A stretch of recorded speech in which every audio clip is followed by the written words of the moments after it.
আছে গৰু নাবাই হাল থকাতকৈ নথকাই ভাল। উক্ত বাক্যশাৰী এতিয়া প্ৰযোজ্য হৈছে গোলাঘাটৰ ফৰকাটিংস্থিত যি শীতল ভঁৰালৰ ক্ষেত্ৰত। যিহেতু বৰ্তমান সময়ত কৃষকে 1 টকা দৰত বিলাহী বিক্ৰী কৰিব লগা যি অৱস্থাৰ সৃষ্টি হৈছে, তেনে সময়ত কিন্তু গোলাঘাটৰ ফৰকাটিঙত থকা শীতল ভঁৰালৰ দুৰৱস্থা এতিয়া চকু কপালত তুলিছে সৰ্বসাধাৰণ লোকক। প্ৰথমতে কেমেৰাপাৰ্চন জয়ন্ত ফুকনে দেখুৱাব। মই দেখুৱাইছোঁ যে গোলাঘাটত 2010 চনতে ফৰকাটিঙত এই শীতল ভঁৰালটো আচলতে নিৰ্মাণ হৈছিল আৰু তাৰপিছতে আচলতে কিছুদিন এই শীতল ভঁৰালটো চলিছিল। কিন্তু বৰ্তমান অৱস্থাত আমি দেখিছোঁ যে শীতল ভঁৰালটোৰ অৱস্থা যথেষ্ট জৰাজীৰ্ণ ৰূপ পাইছে। আৰু যিটো সময়ত মই কৈছোঁ যে গ্ৰামাঞ্চলৰ যিসকল কৃষকে যথেষ্ট মূৰৰ ঘাম মাটিত পেলাই তেওঁলোকে কৃষি কৰ্মত নিয়োজিত হৈ আছে আৰু তেওঁলোকৰ যিসমূহ উৎপাদিত ফচল, সেইসমূহ ফচল পানীৰ দৰত বিক্ৰী কৰিব লগা হৈছে। যাৰ ফলশ্ৰুতিত এতিয়া এটা শীতল ভঁৰালৰ আৱশ্যক সকলো গোলাঘাটৰ কৃষকে অনুভৱ কৰিছে। প্ৰথমতে কেমেৰাপাৰ্চন জয়ন্ত ফুকনে দেখুৱাব এয়া জৰাজীৰ্ণ ৰূপ গোলাঘাটৰ ফৰকাটিংস্থিত শীতল ভঁৰালৰ। আৰু তেতিয়াৰ আচলতে গড়কাপ্তানি মন্ত্ৰী তথা বিধায়িকা অজন্তা নেওগে শীতল ভঁৰালৰ আধাৰশিলা স্থাপন কৰিছিল আৰু ইয়াতে আচলতে কেইটামান দিন এই শীতল ভঁৰালটো চলিছিল আৰু তাৰপিছতে সম্পূৰ্ণৰূপে এতিয়া বন্ধ হৈ আছে, যাৰ ফলত যথেষ্ট কৃষকৰ সমস্যা হৈছে। আমি ভিতৰৰ পৰিৱেশ দেখুৱাবলৈ চেষ্টা কৰিম। বহু আচলতে সা সৰঞ্জাম, অত্যাধুনিক সা সৰঞ্জাম ইয়াত ব্যৱহাৰ কৰা হৈছিল, কিন্তু বৰ্তমান মৃতকৰ অৱস্থালৈ পৰিণত হৈছে। এইসমূহ সামগ্ৰী এতিয়া বেয়া হৈ গৈছে আৰু যাৰ ফলত ইয়াত শীতল ভঁৰালৰ পৰিৱৰ্তে আচলতে গৰু বা ছাগলীৰ গোহালি স্বৰূপ এক পৰিৱেশৰ সৃষ্টি হৈছে। পৰিৱেশটো দেখুৱাইছোঁ এয়া গোলাঘাটৰ ফৰকাটিঙত থকা শীতল ভঁৰালৰ দৃশ্য। আৰু যিসমূহত কৃষকসকলে, মই কৈছোঁ যে যিসমূহ উৎপাদিত ফচল, এইসমূহ উৎপাদিত ফচল যদি এইসমূহ শীতল ভঁৰালত থলেহেঁতেন তেতিয়া সেই ফচলসমূহ বেয়া হৈ নগ'লহেঁতেন, কিন্তু বৰ্তমান অৱস্থাত জৰাজীৰ্ণ ৰূপ পাইছে। আমাৰ লগত স্থানীয় লোক আছে, দল সংগঠনৰ প্ৰতিনিধি আছে, আমি তেওঁলোকৰ পৰা জানিবলৈ চেষ্টা কৰিম। 2010 চনতে যিহেতু এই শীতল ভঁৰালটো তেতিয়াৰ বিধায়িকা তথা গড়কাপ্তানি মন্ত্ৰী অজন্তা নেওগে আধাৰশিলা কৈছিল, কেইটামান দিন চলিল, কিন্তু বৰ্তমান অৱস্থাই এনেকুৱা জৰাজীৰ্ণ। কি ক'ব? চাওক, এই আপোনালোকৰ সংবাদ মাধ্যমৰ জৰিয়তে আমি দেখা পাইছিলোঁ যে দৈয়াং অঞ্চলৰ এজন কৃষকৰ আমি দুৰ্দশা দেখা পাইছিলোঁ যে তেখেতে বিঘাই বিঘাই বিলাহী খেতি কৰি সেই বিলাহী মানে পেলাই দিবলগীয়া এটা অৱস্থাৰ সৃষ্টি হৈছে। কুইণ্টেলে কুইণ্টেলে বিলাহী পেলাই দিবলগীয়া সৃষ্টি হৈছে। তেখেতে নিজৰ ধন, সঞ্চিত ধন ক'ৰবাৰ পৰা ঋণ লৈ গোটাই পৰিশ্ৰম কৰি যি ধন আচলতে এই খেতি কৰ্মৰ লগত ব্যৱহাৰ কৰিছিলে, তাৰ ফলস্বৰূপে তেখেতে কি পালে? আজিৰ তাৰিখত তেখেতে বিলাহী পেলাই দিবলগীয়া এটা ব্যৱস্থা হ'ল। কিয় হ'ল? সেইটো এটা আটাইতকৈ গুৰুত্বপূৰ্ণ কথা। আজি মন্ত্ৰী, আমাৰ গোলাঘাটৰ পৰা প্ৰতিনিধি কৰি যিগৰাকী মন্ত্ৰী অজন্তা নেওগ ডাঙৰীয়া আছিলে, তেখেতৰ দিনতে এই শীতল ভঁৰাল আচলতে ইয়াত মানে নিৰ্মিত হৈছিলে।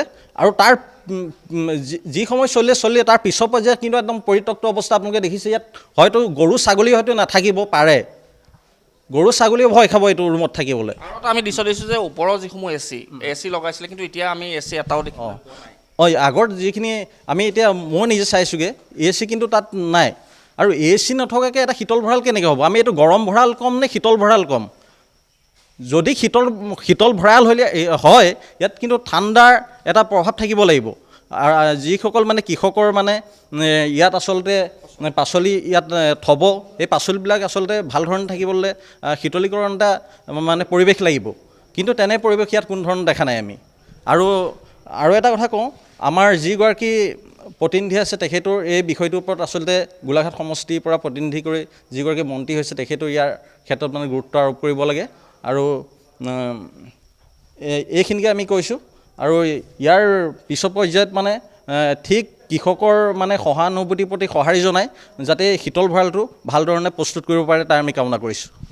পৰিৱেশটো দেখুৱাইছোঁ। আৰু এগৰাকী আছে, আমি কৈছোঁৱেই যে কৃষকৰ সমস্যা, যিহেতু আমি কৈছোঁ যে গোলাঘাট জিলাখনৰ অধিকাংশ লোকেই কিন্তু কৃষি কৰ্মৰ লগত জড়িত হৈ থাকে।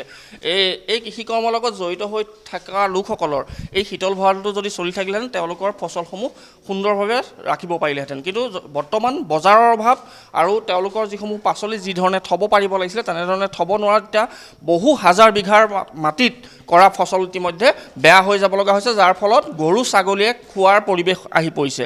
আৰু এই সন্দৰ্ভত আমি যিহেতু গোলাঘাটৰ বিধায়িকা তথা তদানীন্তন যি মন্ত্ৰীগৰাকীক কৈছোঁৱেই যে আপুনি অকণমান চকু দিয়ক, কাৰণ আপোনাৰ বিভাগ নহ'লেও আপোনাৰ যিহেতু সমষ্টিতে এই শীতল ভঁৰালটো আছে, যাৰ ফলশ্ৰুতিত বহু কৃষকে আচলতে আশাৰ ৰেঙনি কঢ়িয়াই আনিব। এই শীতল ভঁৰালটো যদি পুনৰ আপুনি চলাবলৈ পাৰে, তেতিয়া বহু কৃষকে আচলতে আশাৰ ৰেঙনি কঢ়িয়াই আনিব। আৰু পৰিৱেশটো দেখুৱাইছোঁ যে জৰাজীৰ্ণ ৰূপ, গৰু ছাগলীৰ বাসস্থানলৈ পৰিণত হৈছে বৰ্তমান শীতল ভঁৰালটো। আৰু গোলাঘাটৰ ফৰকাটিংস্থিত যি শীতল ভঁৰাল, আৰু সেই শীতল ভঁৰাল চলাহেঁতেন আচলতে মই কৈছোঁৱেই যে বহু হাজাৰ হাজাৰ কৃষকৰ চকুত কিন্তু চকুলো নাথাকিলেহেঁতেন, আনন্দৰ তেওঁলোকৰ বন্যা বলহেঁতেন। কাৰণ তেওঁলোকৰ যিসমূহ ফচল, উৎপাদিত ফচল, সেইসমূহ ফচল কিন্তু তেওঁলোকে ইয়াত সুন্দৰভাৱে ৰাখিব পাৰিলেহেঁতেন। এয়া পৰিৱেশ গোলাঘাটৰ পৰা দেখুৱাইছোঁ। মই কৈছোঁৱেই যে বিভাগীয় কৰ্তৃপক্ষ তথা কৃষি বিভাগে এই ক্ষেত্ৰত গুৰুত্ব আৰোপ কৰিব লাগিব। কাৰণ যিসকল কৃষক, বিশেষকৈ দৈয়াং মেৰাপানী অঞ্চলৰ বহু কৃষকৰ কিন্তু ফচল এতিয়া নষ্ট হৈ গৈছে, যাৰ ফলত শীতল ভঁৰালটো অতিকৈ প্ৰয়োজন। বৰ্তমান সময়ত কিন্তু গৰু গোহালিৰ বা গৰু ছাগলীৰ বাসস্থানলৈ পৰিণত হৈছে গোলাঘাটৰ ফৰকাটিংস্থিত যি শীতল ভঁৰাল।